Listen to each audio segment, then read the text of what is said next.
Bismillahirrahmanirrahim. Assalamualaikum warahmatullahi wabarakatuh. Alhamdulillahirabbil alamin. Wassalatu wassalamu ala asrofil anbiya'i wal mursalin wa ala alihi wa ashabihi ajmain. Ma'abad. Saudara-saudaraku sekalian, saudara seiman yang mudah-mudahan selalu dirahmati Allah Subhanahu wa Ta'ala. Amin. Pada kesempatan kali ini saya ingin menyampaikan sebuah bincang-bincang yang berkenaan dengan akhlak mulia. Dan tema itu saya ambil berdasarkan sebuah hadis Rasulullah yang bunyinya innama buistu liutammima makarimal akhlak, yang artinya bahwasanya aku diutus ke dunia ini untuk menyempurnakan akhlak. Kira-kira artinya seperti itu. Dari hadis itulah saya ingin memulai obrolan ini, dan mari kita coba pahami hadis itu, maknanya dan tujuannya, sehingga kita nanti dapat ilmu pengetahuan dan juga mudah-mudahan bisa menambah iman, menambah takwa kita kepada Allah Subhanahu wa Ta'ala. Amin.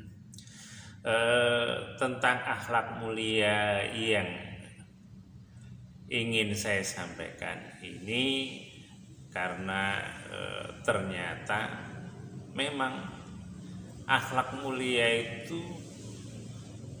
sangat penting bagi kita dalam menjalani kehidupan ini, karena kalau akhlak kita itu mulia, insya Allah kita itu dalam menjalani hidup ini penuh dengan mungkin kedamaian, ketentraman, kesejukan, kerukunan, dan lain-lain sebagainya, insya Allah. Jadi dengan dasar hadis tadi, jadi tujuan Rasulullah diutus oleh Allah ke dunia ya untuk menyempurnakan akhlak manusia tentunya, dan khususnya orang yang beriman kepada Allah.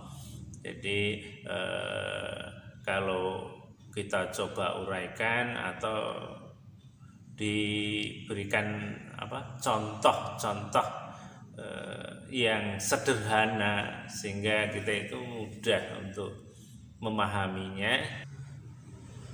Dan akhlak itu ya mencakup semua aktivitas kita sehari-hari, dari bangun tidur hingga nanti malam kita tidur lagi, itu harus diupayakan berakhlak mulia, dan tentunya ya akhlak yang dituntunkan oleh Allah dan Rasulnya, sehingga kalau kita menjalankan akhlak yang mulia sesuai tuntunan itu, berarti kita telah beribadah kepada Allah karena menjalankan perintahnya itu, sehingga apa yang kita kerjakan itu insya Allah akan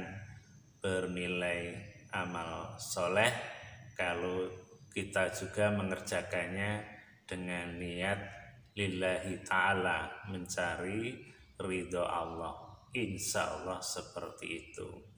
Dan kemudian kalau kita berikan beberapa contoh akhlak mulia dalam kehidupan sehari-hari, itu salah satunya nanti saya sampaikan dari mulai cara berpikir kita, kemudian mungkin nanti cara pandang kita, cara mendengar kita, cara berbicara kita, kemudian hati kita, dan yang lain-lain sebagainya, agar mudah kita memahami dan mempraktekannya di dalam kehidupan kita sehari-hari, baik kita dalam berhablu minanas ataupun berhablu minallah, atau istilahnya ya berhubungan dengan sesama kita, sesama manusia, baik itu keluarga atau teman atau saudara, ataupun nanti yang hablu minallah, hubungan kita kepada Allah, bagaimana kita berkomunikasi kepada Allah, cara berdoa yang baik, cara ibadah seperti sholat, puasa, zakat yang benar, yang tetap di situ ada kaitannya dengan akhlak yang diharapkan, ya akhlak yang mulia, insya Allah seperti itu. Nah, kita mulai dari yang contoh pertama itu, di dalam diri kita itu kan juga harus berakhlak mulia dalam perilaku kita, karena semuanya nanti akan dinilai oleh Allah lewat malaikatnya, akan dicatat apakah yang kita lakukan ini masuk amal soleh atau bukan, termasuk ibadah atau bukan. Itu yang harus kita ketahui, sehingga kita itu dalam menjalani kehidupan ini ya harus hati-hati betul, tidak asal melakukan hanya menuruti hawa nafsu, tapi belajar mencoba untuk mengikuti keinginan Allah dan Rasulnya. Insya Allah seperti itu. Contoh yang pertama umpamanya yang ada di kepala kita, yaitu otak kita. Nah, bagaimana caranya agar otak kita itu selalu beribadah kepada Allah dengan cara berakhlak mulia tadi? Nah, tentunya harus pakai dasar-dasar atau tuntunan yang memang ada di dalam Al-Quran ataupun hadis, yang kaitannya dengan ya otak, yaitu cara berpikir kita, agar berpikir kita itu selalu lurus, selalu baik menurut Allah dan Rasulnya. Umpamanya di dalam Al-Quran, di dalam surat Al-Hujurat itu ada sebuah ayat potongannya yang bunyinya, ya ayyuhalladzina amanu jtanibu katsiran minadh-dhon inna ba'dadh-dhon ismun wala tajassasu, dan seterusnya, yang artinya, hai orang-orang yang beriman, jauhilah segala prasangka, karena sebagian prasangka itu membawa dosa, dan jangan mencari-cari kesalahan orang lain. Itu arti dari potongan ayat dalam surat Al-Hujurat ayat 12, insyaallah. Jadi dari ayat itu, yang pertama yang diseru itu adalah orang yang beriman, dan kita sebagai orang Islam yang insya Allah juga beriman, itu yang diberi perintah oleh Allah untuk menjauhi segala prasangka, dalam arti ya prasangka yang tidak baik atau prasangka buruk, atau istilahnya kalau bahasa Arab ya suuzon, istilahnya buruk sangka. Nah, itu artinya sebuah perintah yang harus dijalankan. Yang menjalankan adalah ya otak kita, karena itu namanya buruk sangka itu kan adanya di dalam pikiran kita, tentunya seperti itu.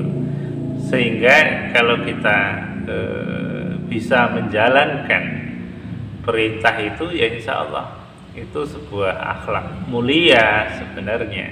Ya umpamanya otak kita itu ketika memikirkan orang lain, umpamanya orang lain itu ya bisa bermacam-macam kalau boleh kita uraikan, banyak berpikir kepada teman umpamanya.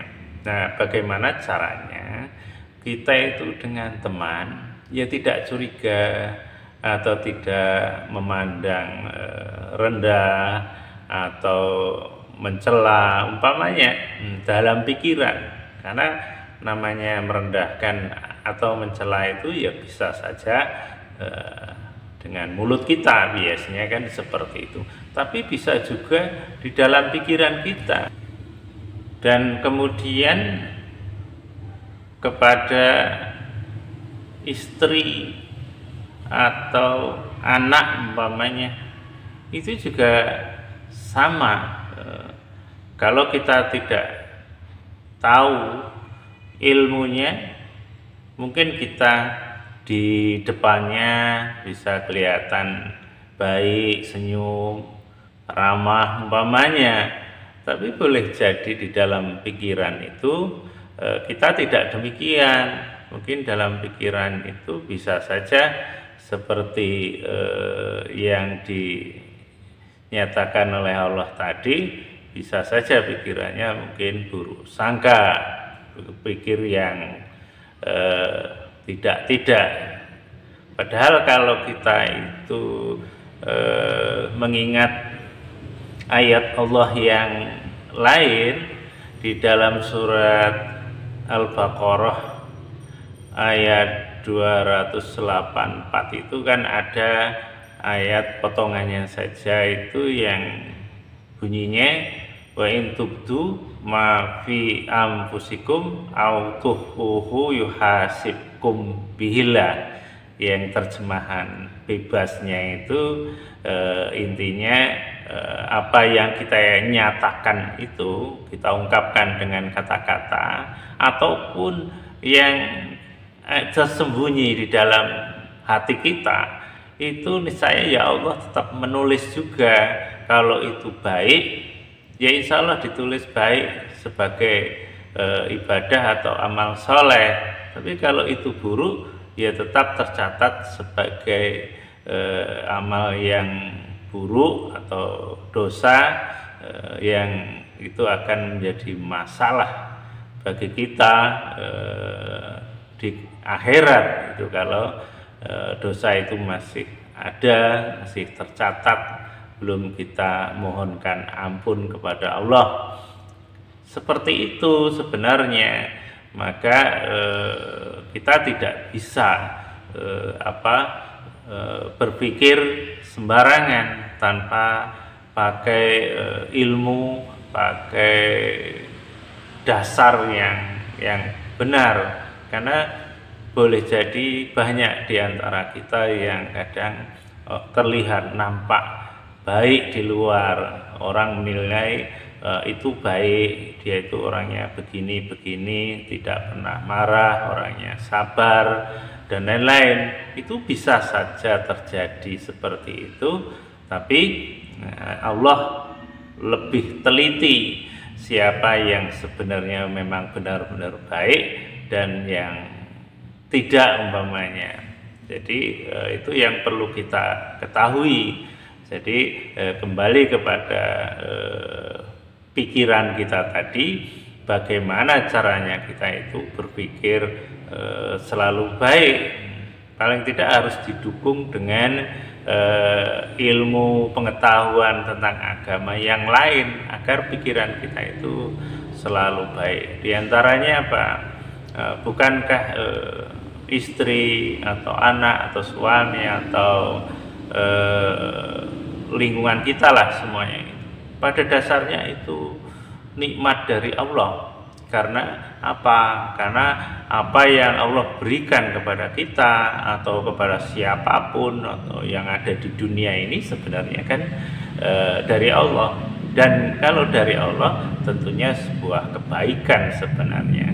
Hanya saja kita kadang tidak tahu apa baiknya ini, kebaikannya di mana, bagaimana. Mungkin kita tidak tahu, tapi insya Allah itu ada kebaikannya. Karena apa-apa yang datang dari Allah itu insya Allah itu baik, insya Allah seperti itu. Hanya kita saja yang harus belajar, berusaha memahaminya, di mana letak kebaikannya, yang kemudian kita belajar untuk mensyukurinya, nikmat-nikmat Allah itu.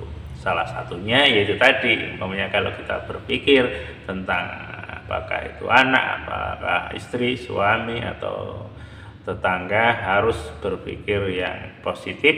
Kan ada dasar ayat tadi, kita tidak boleh buruk sangka. Kemudian juga itu sebenarnya nikmat, dan nikmat itu kita diajarkan oleh Allah, ya nikmat itu harus kita syukuri, bukan malah kita kita buruk sangka terhadap nikmat-nikmat yang Allah berikan kepada kita. Cobalah, istri itu juga karena keinginan kita secara umum kan seperti itu, kita menikah karena cinta dan lain-lain umpamanya. Nah, setelah kita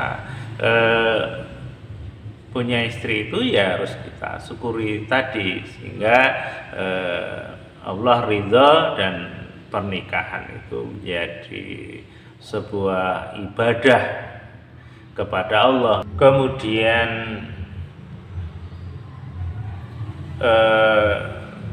contoh yang lain masih berkaitan dengan berpikir tadi, umpamanya berpikir tentang orang lain yang mungkin beda dalam pemahamannya atau beda organisasinya atau mungkin kelompoknya, umpama seperti itu. Kita tetap juga harus berpikir positif, berbaik sangka.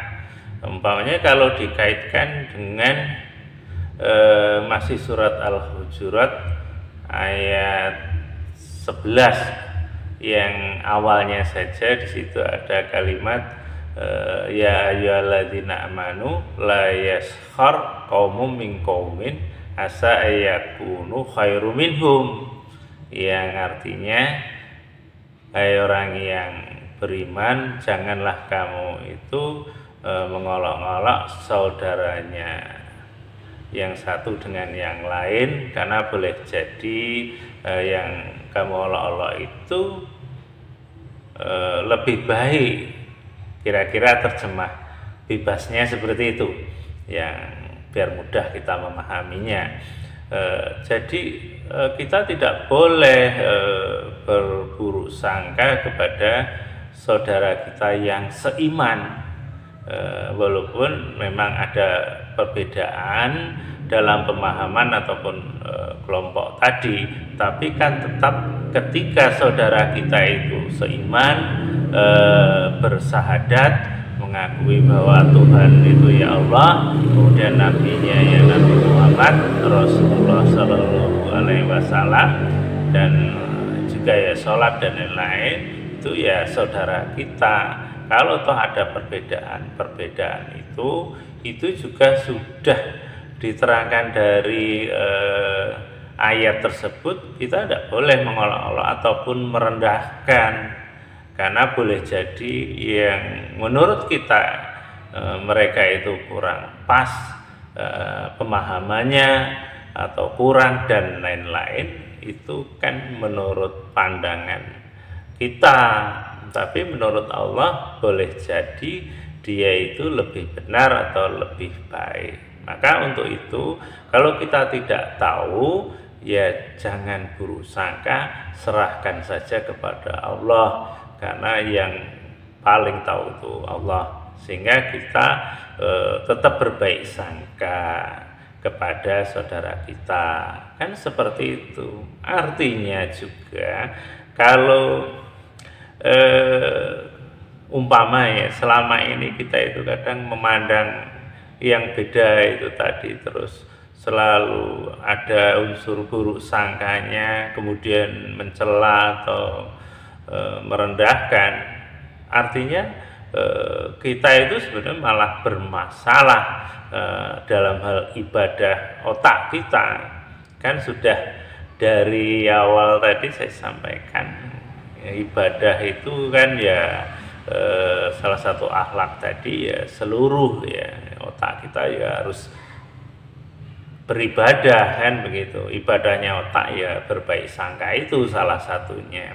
Nah, sedangkan di dalam Islam sendiri kan diajarkan bahwa kita itu dalam beragama Islam kan harus kafah. Kalau di surat Al-Baqarah itu kan sering kita dengar ayat potongannya yang berbunyi udkhulu fisilmi kafah, masuklah ke dalam agama Islam itu secara kafah, secara menyeluruh. Nah, arti menyeluruh itu ya insya Allah ya seperti yang awal tadi juga saya singgungkan, memangnya Islam itu bukan hanya sekedar sholat, puasa, zakat, haji saja, tapi semuanya, dari cara berpikir, cara mendengar, cara memandang, cara bicara, cara merasa di dalam hati.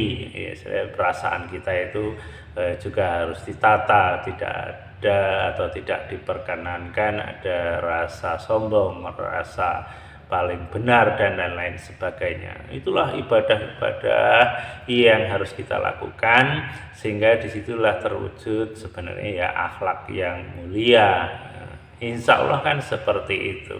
Jadi kalau kembali seperti contoh berpikir tentang saudara kita yang lain tadi, itu juga menjadi tanda sebenarnya bagi siapapun, apakah kita atau siapapun itu sebenarnya sudah beribadah kepada Allah dengan baik atau tidak, dalam hal berpikir akan terlihat. Apalagi sekarang itu kan ada medsos, ada HP, ada laptop, internet atau apa, itu kan sangat memudahkan kita itu untuk mengungkapkan apa yang ada di dalam hati kita ataupun apa yang ada di dalam pikiran kita, dan komunikasi itu sangat mudah, sehingga umpamanya ada komen-komen atau saling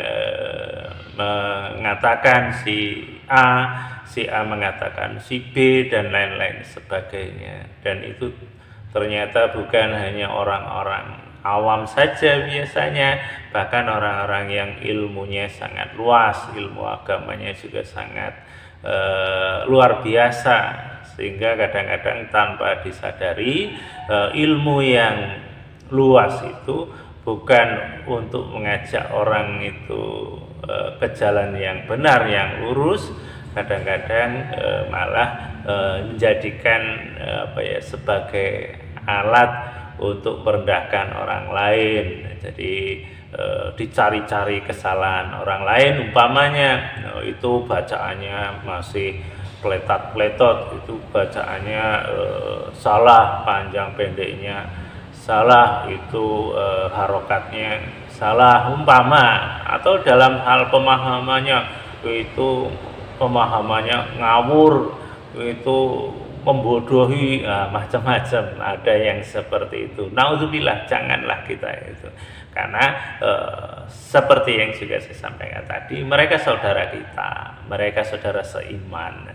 Dan bukankah masih kembali ke surat Al-Hujurat ya, yang ayat 10 yang ada kalimat innamal mu'minuna ikhwah.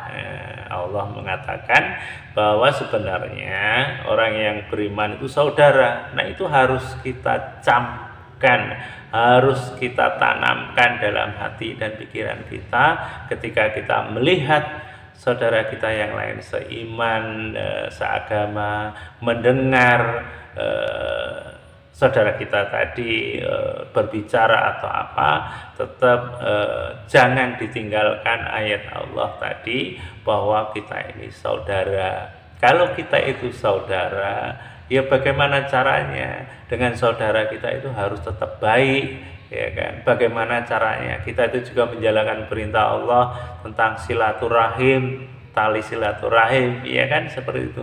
Kita tidak boleh memutuskan tali silaturahim. Nah, kalau kita paham itu dan mencoba mengamalkan dalam kehidupan kita sehari-hari, ya insya Allah kita itu melihat saudaranya yang keliru, kurang pas umpamanya, tidak akan mencela, tidak akan mengumbar kata-kata apalagi di medsos tadi, sehingga malah bukannya mempererat tali silaturahim sebagai saudara, malah memberi jarak, bahkan bisa putus, bahkan malah saling apa, kita mencela umpamanya mereka juga mencela kita.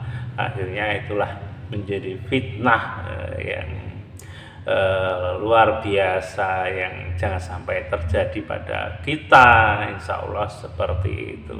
Jadi dalam hal apa itu tadi, memahami agama itu secara kafah luas, dan ayat-ayat yang saya sampaikan tadi itu kita coba amalkan, insya Allah dengan sendirinya cara berpikir kita itu selalu lurus, selalu baik, kan begitu. Karena yang kita pikirkan itu juga saudara kita, bukan siapa-siapa, kan gitu. Apalagi kalau tadi apa istilahnya itu, kalau kita kembali ke apa, ada sebuah ayat yang bunyinya wa ma khalaqtul jinna wal insa illa liya'budun, tidaklah kuciptakan jin dan manusia itu kecuali untuk ibadah.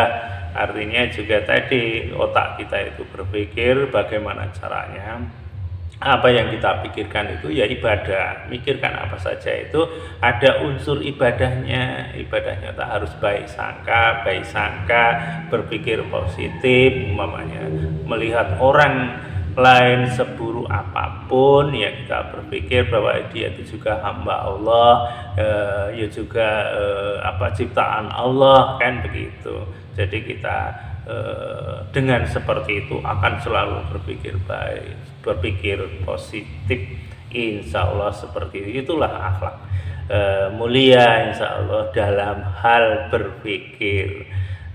Belum lagi nanti kemudian namanya tentang mata kita juga seperti itu. Bagaimana caranya kita itu memandang orang lain itu bernilai ibadah atau berakhlak mulia. Ya caranya gimana umpamanya? Ya memandang orang lain umpamanya dari sisi masalah kekayaan. Kalau saudara kita itu mungkin tidak kaya atau cukupan atau mungkin miskin atau apa, tetap kita berpandangan baik bahwa itu saudara kita, dan bahwa kita juga punya kewajiban untuk menolongnya. Kalau dia miskin, kita mampu umpamanya bisa menolong dengan harta, juga bisa dengan saran, mungkin nasihat agar dia bisa keluar dari kemiskinan umpamanya, seperti itu bisa saja. Atau bisa dengan doa umpamanya, kita doakan saja agar saudara kita itu diberi oleh Allah rezeki yang cukup, insya Allah seperti itu. Jadi memandang orang lain dengan pandangan yang baik. Kemudian juga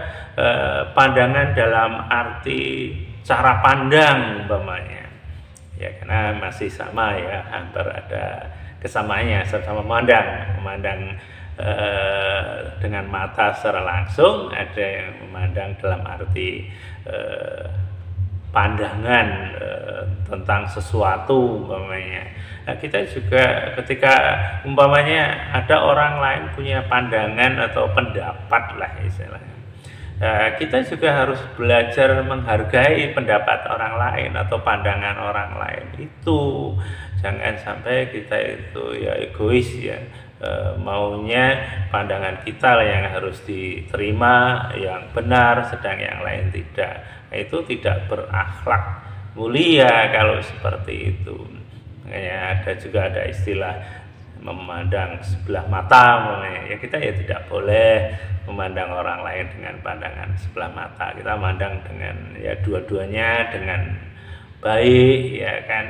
Kemudian juga pandangan itu tidak boleh dengan pandangan yang apa ya istilahnya agak sinis atau mandang yang gimana saya kurang suka umpamanya, juga tidak boleh. Jadi itu yang harus kita lakukan, pokoknya semuanya baik-baik, mikirnya harus baik, mandang juga harus baik, kemudian juga memandang itu dikaitkan dengan ayat-ayat yang saya sampaikan tadi, bahwa umpamanya mereka saudara ya tetap pandangan kita masih dikaitkan dengan dia itu saudara kita. Melihat saudara kita ya bagaimana namanya saudara kan gitu ya, harus dengan cara yang baik. Bahkan kalau nanti diwujudkan dengan kata-kata, bagaimana caranya kata-kata yang kita ucapkan dengan mulut atau dengan bentuk tulisan itu tidak menyakiti saudara kita, tidak membuat marah saudara kita, tidak membuat benci saudara kita, kan begitu kita usahakan. Jangan malah kita itu tanpa kita sadari, ya itu tadi, kadang kita ngomong ada beberapa kata tapi itu sangat menyakitkan atau mempermalukan. Umpamanya itu kalau ngomong ngawur, umpamanya itu ngomongnya gak jelas umpama ya seperti itu, walaupun hanya beberapa kata itu kan akan menyakiti dan mungkin sulit akan menghilangkannya, apalagi kalau sudah tersebar di media sosial, dibaca, dilihat, didengar oleh orang banyak. Itu kalau itu dosa, itu bukankah itu menjadi dosa jariah, dosa yang ya mengalir, sulit dibendung. Sehingga kalau umpamanya amal seseorang itu banyak, mungkin ibadahnya luar biasa, tapi bisa saja menjadi habis karena tanpa disadari kesombongan, keangkuhan tadi, ngomong yang kurang baik tadi, tidak berakhlak, ternyata bisa merusak semuanya. Bukankah cerita di dalam Al-Quran tentang iblis itu juga seperti itu kan? Iblis itu sebenarnya dulunya kalau tidak salah kan dia juga hamba Allah yang baik kan, seperti itu. Tapi ketika disuruh sujud hormat kepada Adam tidak mau, muncullah kesombongannya. Dia merasa lebih baik dari Nabi Adam karena dia merasa diciptakan dari api sedang Adam dari tanah. Hanya itu. Tapi karena itu rusaklah amal ibadahnya dan akhirnya terusir dan akhirnya dicalonkan istilahnya penghuni neraka. Nah seperti itu. Jadi jangan main-main dengan perilaku akhlak kita sehari-hari ya kan. Dan boleh jadi kalau kita teliti dalam kehidupan kita sehari-hari itu banyak sekali ya mungkin akhlak kita yang harus kita benahi, mulai ya sekarang harus kita benahi. Kalau tidak dibenahi bisa kita itu jadi hamba Allah yang merugi, muflis nantinya. Naudzubillah, jangan sampai seperti itu. Jadi itu tadi dari otak kita, pandangan mata kita, kemudian mungkin yang lain telinga kita yang berfungsi untuk mendengarkan dan mendengarkan informasi yang ada itu kan tidak semuanya diambil, kita ambil yang baik-baik karena di dalam Al-Quran juga itu Allah menyuruh kan surat, kalau nggak salah surat Az-Zumar itu yang Allah mengatakan alladzina yastami'unal qaul fayattabi'una ahsanah dan seterusnya, yaitu orang yang mendengarkan perkataan dan mengambil yang baik saja. Ini kita disuruh ya, ngambil yang baik saja. Jadi ada orang bicara, ada orang yang mengatakan ini itu bla bla bla istilahnya, ya kita dengarkan siapapun itu orangnya, baik itu orang tua, baik itu teman, baik itu anak kecil sekalipun kita dengarkan, baik itu orang kaya ataupun orang miskin, orang yang sudah baik ataupun belum baik, ya kita dengarkan saja. Nanti kita saring, kalau ada baiknya ya kita ambil, kalau enggak apa istilahnya itu ada buruknya ya sudahlah. Karena boleh jadi setiap kata-kata itu ada dua kemungkinan, ada baiknya dan ada buruknya, dan biasanya seperti itu. Persoalan buruknya seberapa, baiknya seberapa, ya kita tidak tahu. Tapi kalau ada, ya kan, kalau ada baiknya kita ambil, kalau ada buruknya ya tidak usah. Dan kalau istilahnya ada buruknya tadi, juga kita akan masuk ke ayat yang lain. Ada ayat Allah yang menyuruh kita itu ya jadi orang yang pemaaf dan mendoakan, memohon ampunkan, kan di surat Ali Imran itu kan ada kalimat fa'fu anhum wastaghfir lahum, maafkanlah mereka dan mohon ampunkanlah dosa mereka. Artinya orang salah siapapun, apalagi itu tadi masih nyinggung saudara kita seiman, ya kalau salah ya sudah maafkan, mohon ampunkan kepada Allah. Ya Allah, ada saudaraku yang salah, ada kelirunya, ya Allah, ya Allah ampuni kesalahannya. Kalau bisa ya ditambah doakan, ya berilah hidayah ke jalanmu yang lurus umpamanya, kan seperti itu. Dalam hal memaafkan tadi umpamanya ya, oh saudara itu salah, oh ya namanya manusia tidak luput dari salah dan dosa, ya biasa. Jadi oh saya sendiri juga mungkin banyak salahnya, bahkan mungkin bisa saja salahnya lebih banyak, wallahu alam, umpama seperti itu, sehingga kita itu tidaklah apa yang mudah sekali menyalah-nyalahkan atau menjelek-jelekkan atau rasa tidak suka umpamanya, jangan. Nah itulah pelajaran dari Allah, bagaimana kita bisa berakhlak yang baik sehingga kita itu tidak istilahnya itu begitu saja menyalahkan. Apalagi ada istilah di surat Hujurat itu juga ada istilah tabayun. Nah, tabayun itu kan juga luas. Bisa tabayun itu menemui langsung apa sebenarnya yang benar itu bagaimana dan lain umpamanya, sehingga kita tidak salah sangka, tidak salah mengucap, tidak salah memandang terhadap saudara kita yang lain, kan begitu. Kalau bisa tabayun seperti itu, bisa tabayunnya itu ya ke orangnya langsung atau lewat Quran dan hadis tadi juga bisa sih, bisa diumpamakan seperti itu. Dengan oh ya dia saudara kita menurut Al-Quran, oh ya kita tidak boleh merendahkan, oh ya kita tidak boleh buruk sangka. Dengan tabayun dengan Al-Quran istilahnya, dengan apa klarifikasi tadi, oh berarti saya harus begini, saya harus berkata baik, harus berpikir baik, harus memandang baik, kan insya Allah ya seperti itu. Jadi dengan apa itu tadi pemahaman yang itu, insya Allah nanti ke yang lain-lainnya, insya Allah. Kembali masih yang masalah mendengar tadi, saya tambahkan karena apa ya, memang kita itu kadang-kadang terbiasa, mungkin ya ada mungkin yang seperti itu, ketika mendengarkan yang enggak sepaham itu sudah alergi, bahkan itu ada yang kadang kayaknya baik kalimatnya tapi sebenarnya ya kurang pas istilahnya. Umpamanya saya ngaji dengan ustadz ini,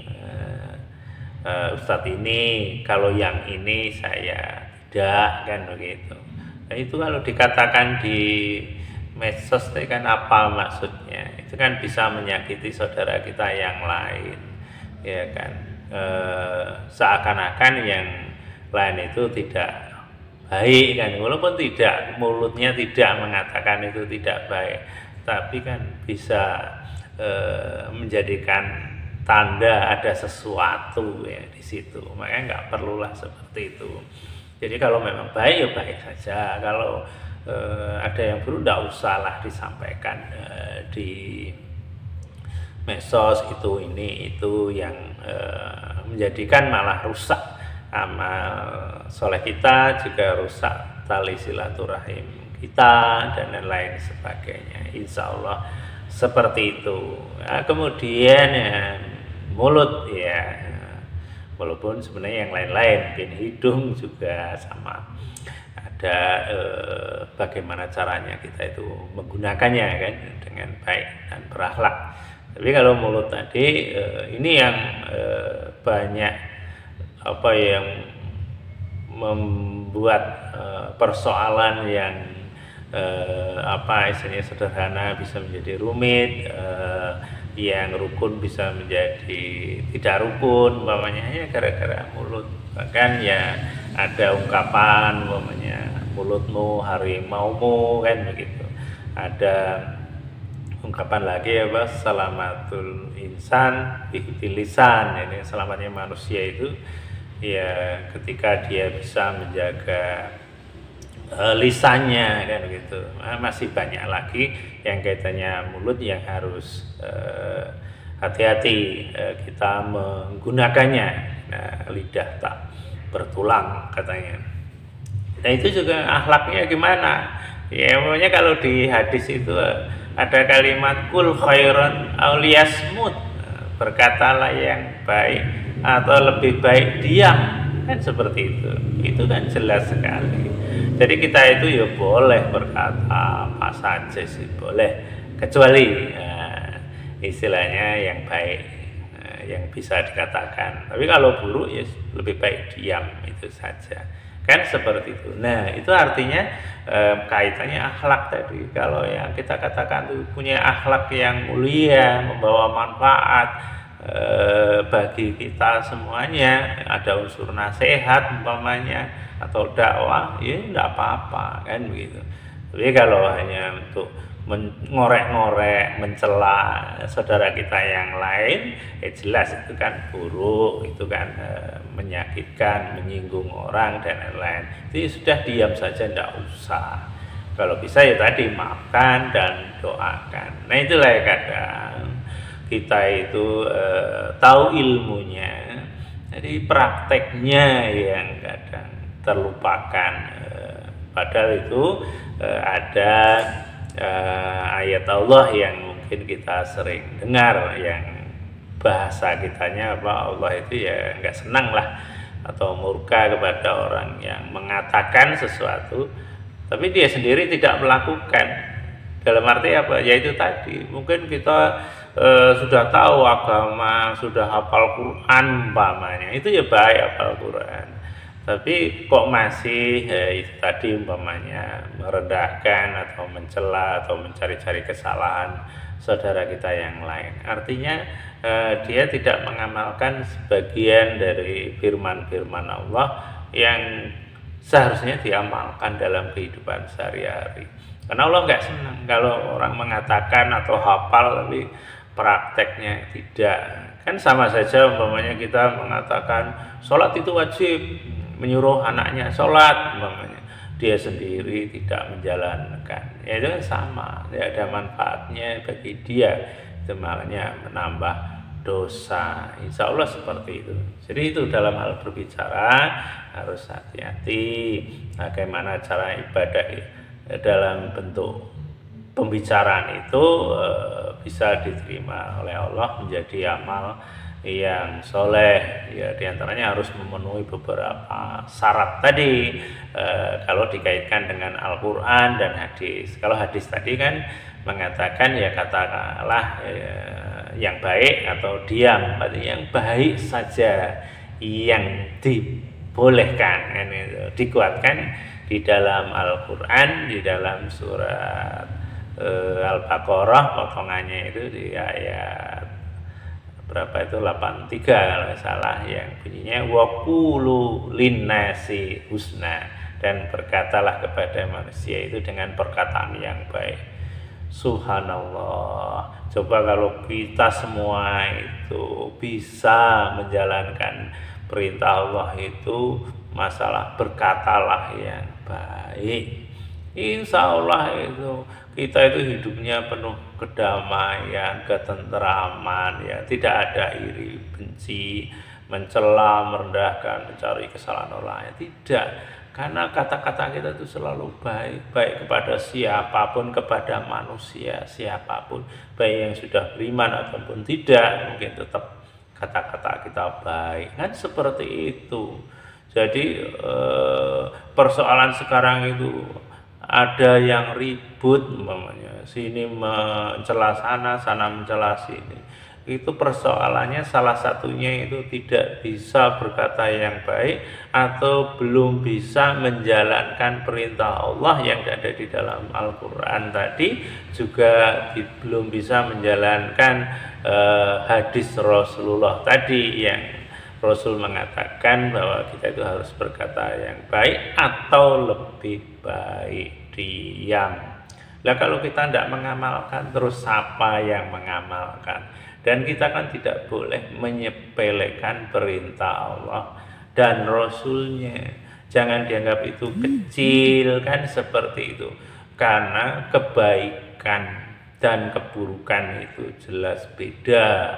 Karena kebaikan itu kalau kesenggol sedikit saja keburukan, itu bisa merusak amal soleh kita. Tapi kalau keburukan itu kesenggol kebaikan sedikit, belum tentu bisa menjadi baik. Ini diumpamakan, ya, umpamanya sholat, ya kan, kita sudah lewat bersih dari hadas kecil, dari hadas besar, kemudian kita sudah pakaian rapi, sudah sholat, diawali dengan niat takbir sampai salam umpamanya. Cuma di dalam sholat itu hanya karena nggak sengaja buang angin umpamanya, itu saja tidak sengaja, itu bisa membatalkan sholat, juga membatalkan wudhu, ya kan, harus wudhu lagi, harus sholat lagi. Tidak bisa kita mengatakan Allah cuman buang angin sedikit, ya tidak bisa seperti itu. Jadi amal-amal kita yang lain juga demikian, walaupun kita sudah ngajinya suaranya bagus, mungkin hafal Quran, mungkin ilmunya dari pondok ini sampai luar negeri, umpama, ini hanya umpama saja. Tapi kalau dia itu terus kepandaiannya, kelebihannya itu ternyata digunakan untuk mencela saudara kita yang lain, sudah selesai, itu bisa merusak. Karena mencela itu jelas ada ayatnya, kita tidak boleh kan berburuk sangka, tidak boleh, jelas itu melanggar ayat Allah. Nah, itu harus kita perhatikan benar-benar, karena hidup ini kan juga sudah kita ketahui, insya Allah hidup ini kan ujian. Orang yang salah satunya ujian itu orang yang pandai, diberi ilmu oleh Allah, itu ilmu dari Allah, bukan dari kita. Terus kepandaian itu sebenarnya juga ujian bagi kita kalau kita diberi oleh kepandaian. Diuji itu apakah kita sombong, apakah kita tambah tawadu, tambah rendah hati, tambah bersyukur, tambah lebih baik ketaatannya atau tidak. Tapi kalau diberi oleh ilmu oleh Allah tadi, terus mulai karena sudah pinter kayaknya istilahnya agama tadi, melihat saudaranya kok ibadahnya kok kayak gitu, langsung wah itu enggak sesuai sunnah gitu.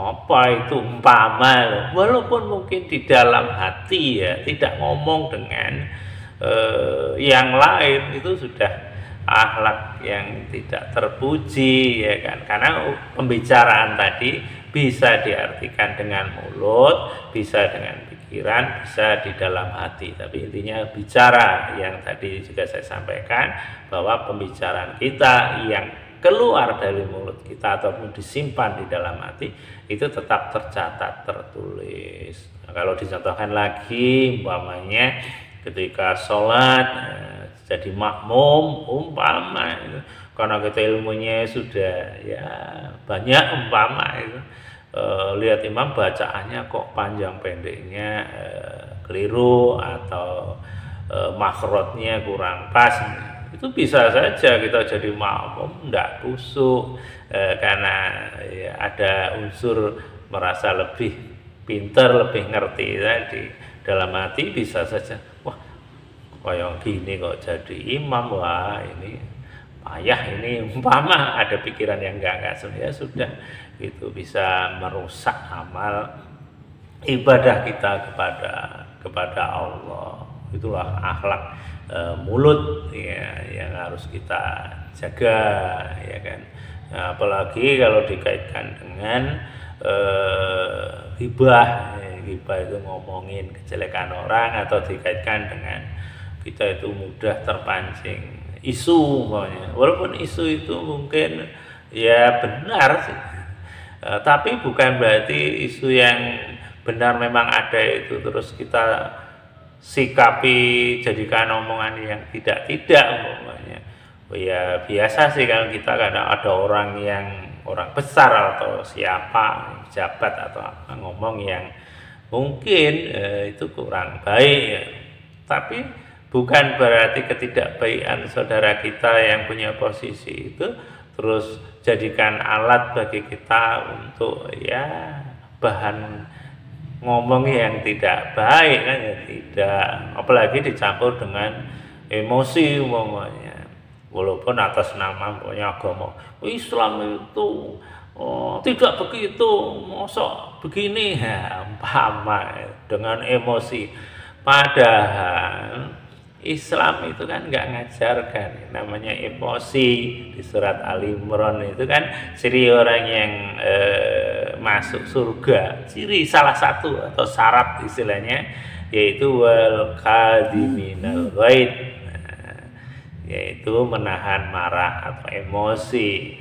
Kita sebagai seorang Islam memangnya pengen masuk surga, sudah ibadah ini merasa kayak pasti masuk surga, padahal kita ya tidak tahu, walaupun kita tetap ya berharap masuk surga.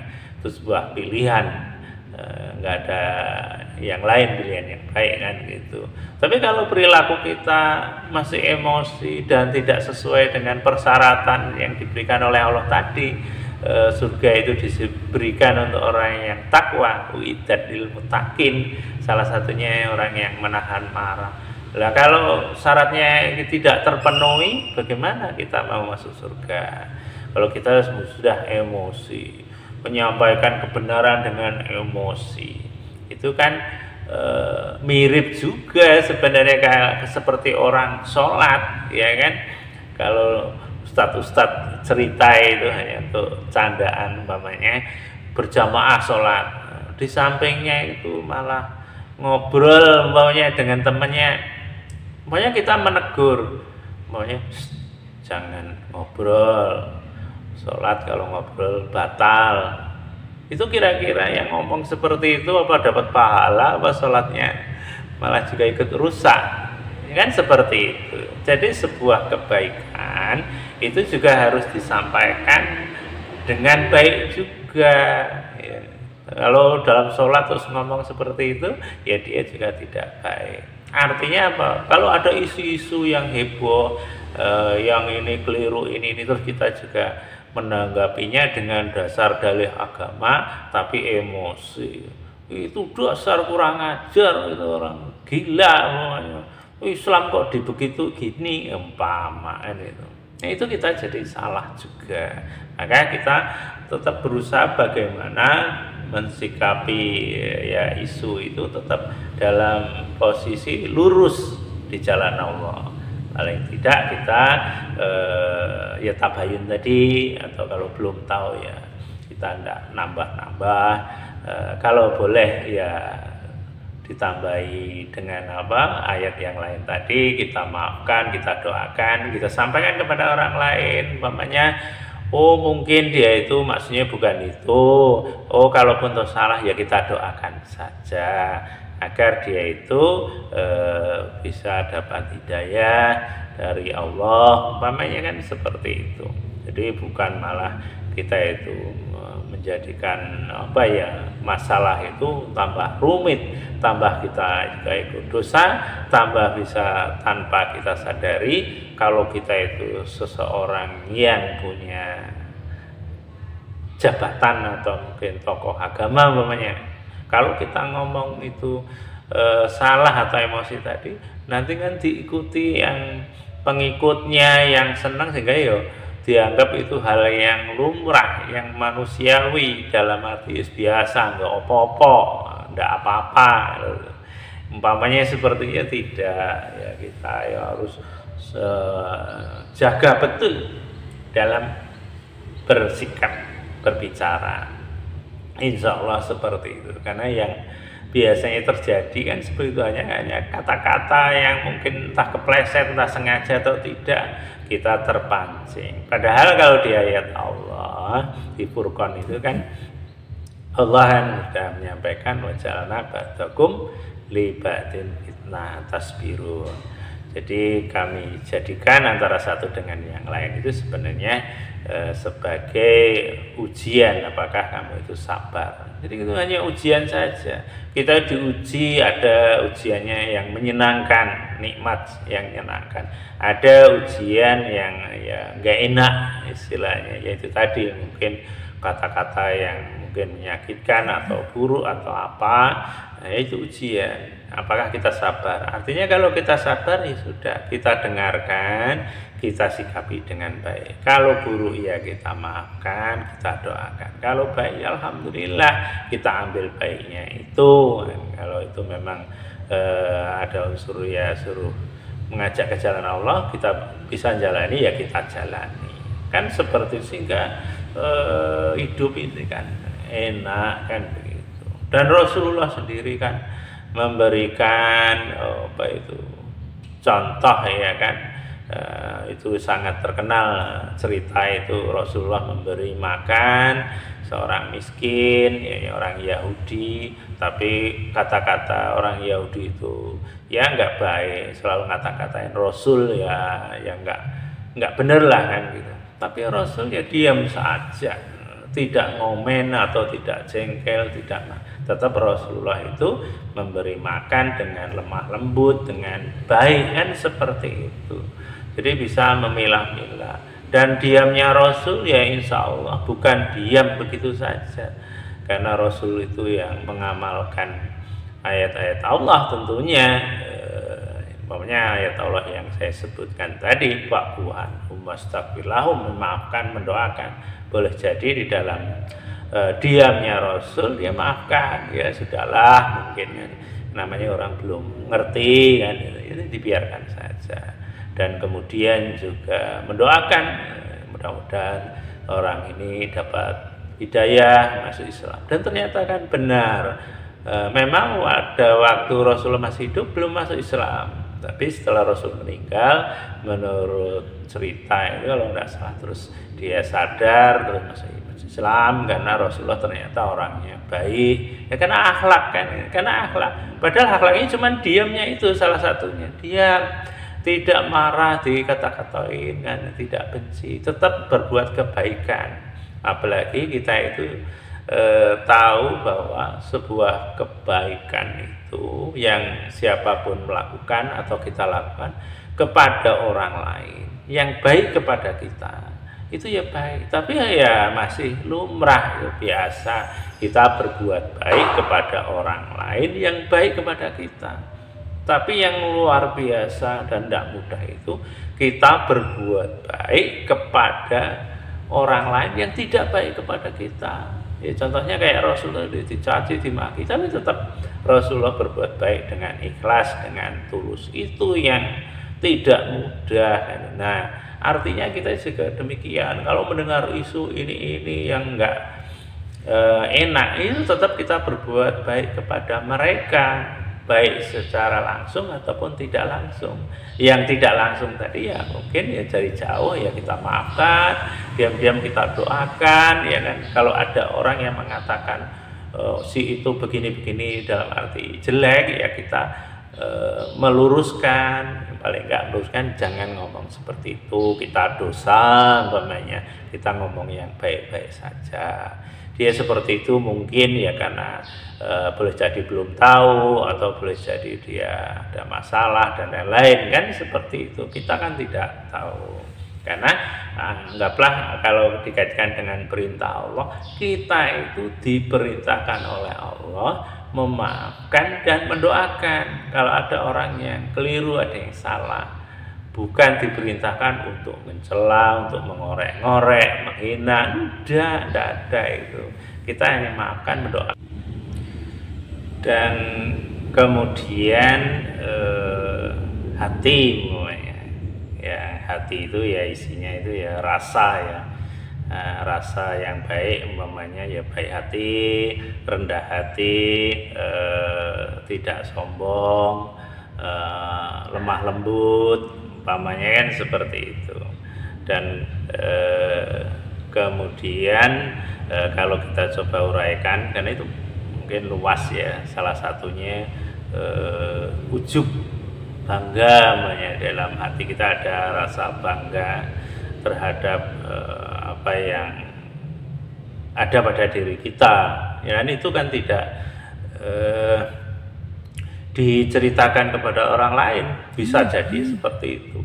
Tapi di dalam hati kita mungkin merasa umpamanya punya anak, wah anak saya pandai, pinter umpamanya, tapi ada rasa bangganya umpamanya sehingga melari ke ria, karena hampir berdekatan itu, pokoknya terus di-upload atau ditampilkan di Facebook pokoknya, atau di WA, anak saya hafal Quran sekian juz umpamanya, anak saya mondok di pondok ini umpamanya, alhamdulillah anak saya juara nomor 1, dan macam-macam. Itu sebenarnya tanpa kita sadari, kalau kita seperti itu, naudzubillah ya, ini kalau saja, dan mudah-mudahan tidak, kan begitu. Itu sebenarnya sudah masuk wilayah ya, ada ujub, ada ria, yang itu kita kan tahu ria itu juga ria itu kan syirik juga, walaupun menurut hadis katanya kecil, tapi ya tetap dosa, kan gitu. Jadi kalau di dalam hati kita itu ada semacam ujub yang bangga, kemudian nanti merembet ke ria, itu kan juga sebuah masalah yang harus kita selesaikan, karena itu juga akan merusak amal-amal soleh kita. Jadi kita harus hati-hati, dan itu sebuah jebakan yang saat ini sangat mudah sekali, apalagi dengan adanya medsos ataupun HP, itu sangat luar biasa. Kita mudah tergiur dengan umpamanya selfie umpamanya, ya umpamanya saya lagi makan di restoran ini atau warung makan ini, atau kita kadang memfoto memvideo makanannya lagi makan sate ayam bakar atau apa, dan itu akan dilihat oleh orang lain yang banyak, kan itu artinya kita itu tanpa kita sadari kita sedang pamer mungkin, kan ya, ria tadi, atau bangga saya bisa makan di tempat-tempat yang ya mahal, yang mewah, dalam hatinya semuanya seperti itu. Nah inilah yang kita itu tanpa sadar seperti itu. Dan ada juga yang dengan bungkus yang agamis umpamanya apa ya, lagi apa ya, lagi naik haji, lagi umroh, saya lagi di depan Ka'bah, umpama seperti itu. itu ya orang lain komennya mungkin ya selamat, alhamdulillah, mudah-mudahan menjadi haji mabrur, umpamanya seperti itu. Tapi ya itu kan manusia, tapi Allah punya aturan sendiri, punya catatan sendiri, apakah kita itu hajinya mabrur atau tidak umpamanya. Karena kalau kita itu terselip saja sedikit di dalam lubuk hati kita itu sebenarnya ada unsur mungkin ujub ataupun ria tadi, ya itu bisa jadi rusak semuanya amal kita, bisa-bisa ya tidak mabrur, bisa jadi seperti itu ya, naudzubillah ya. Jadi itu kemudian juga istilahnya kita itu umpamanya ya karena ilmu kita umpamanya agak lumayan, kemudian melihat yang lain ilmunya agak kurang, sehingga kita bisa tahu maunya itu sebenarnya salah, itu keliru maunya. Kita cerita kepada yang lain, itu kurang pas, itu begini, itu begitu. Itu sebenarnya boleh jadi bukan karena ingin meluruskan, tapi ingin pertama ya tanpa sadar kita ingin menunjukkan bahwa kita itu lebih pandai, sehingga kan sombong. Terus juga ada unsur merendahkan tadi. Kalau kita itu tulus ingin kebaikan, tentunya kan tidak seperti itu. Nah itulah yang tanpa sadar kita itu bisa seperti itu. Tapi kita naudzubillah, mohon kepada Allah jangan sampai kita seperti itu ya. Karena kalau kita seperti itu ya itu akan sia-sia amal-amal kita. Dan kemudian di dalam hadis itu ada juga yang mengatakan bahwa masalah sombong itu ternyata bukan hanya sekedar merasa lebih kaya atau lebih punya ini dan itu, tidak mesti seperti itu, tapi dikatakan yang intinya ada dua itu, yaitu ketika orang itu menolak kebenaran dan merendahkan orang lain.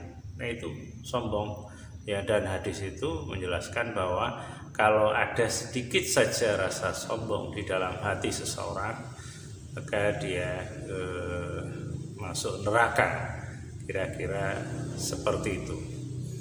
Jadi kalau umpamanya menolak kebenaran itu kan ada di dalam Al-Quran,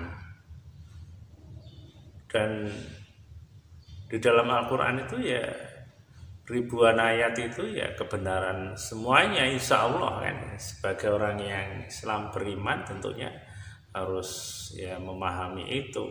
Umpamanya kalau mencela atau merendahkan orang lain itu adalah kebenaran yang ada di dalam Al-Quran yang harus kita tinggalkan, dalam arti jangan melakukan perbuatan tercela seperti itu atau perbuatan yang bukan masuk akhlak mulia, ya kan? Ya artinya itu juga menolak kebenaran kalau ada orang yang tidak menjalankan perintah itu. Jadi siapapun orangnya, baik itu orang biasa, orang awam ataupun orang yang pandai ilmu agamanya, kalau dia suka merendahkan orang, mencela atau mencari-cari kesalahan orang lain, berarti dia termasuk menolak kebenaran Al-Quran itu.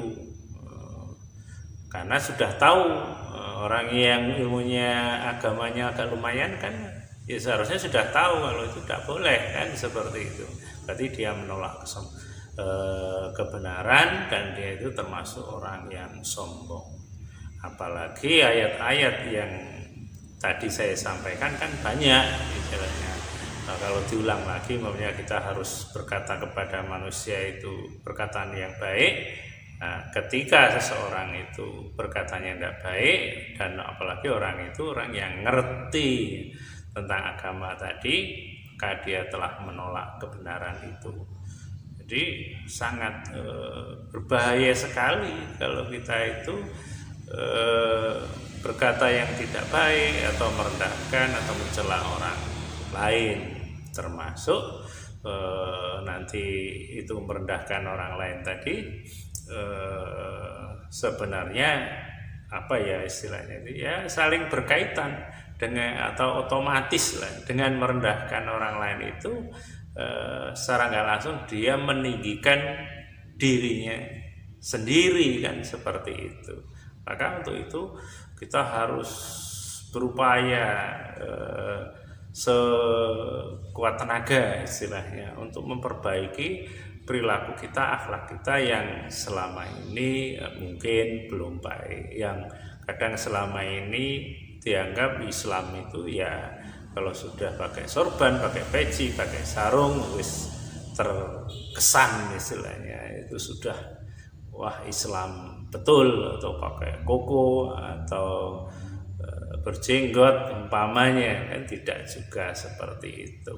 Nah, inilah menjadi pelajaran bagi kita yang sangat berharga bagi kita agar kita memperbaiki akhlak-akhlak kita yang masih mungkin ya belum pas insya Allah, dan itu baru sebagian yang mungkin bisa saya sampaikan saat ini, dan insya Allah nanti di kesempatan yang lain saya ingin ya melanjutkan pembahasan kita yang masih berkaitan dengan akhlak mulia, karena waktu kita itu juga menurut yang mengerti bahwa kita sudah masuk ke wilayah atau ke waktu akhir zaman, jadi waktunya sudah pendek. Kalau kita tidak benahi sekarang kapan lagi kan gitu, karena kalau akhlak kita masih buruk sehingga yang dikhawatirkan kalau nanti Dukhon sudah turun dan Dajjal dan anak buahnya dan lain-lain, nah itu sangat mengerikan bagi kita, dan itu sebenarnya kuncinya yaitu tadi akhlak yang baik, sehingga tauhid kita juga insya Allah baik, dan mudah-mudahan kita dilindungi oleh Allah. Atas izin Allah kita selamat dari fitnah Dajjal tersebut.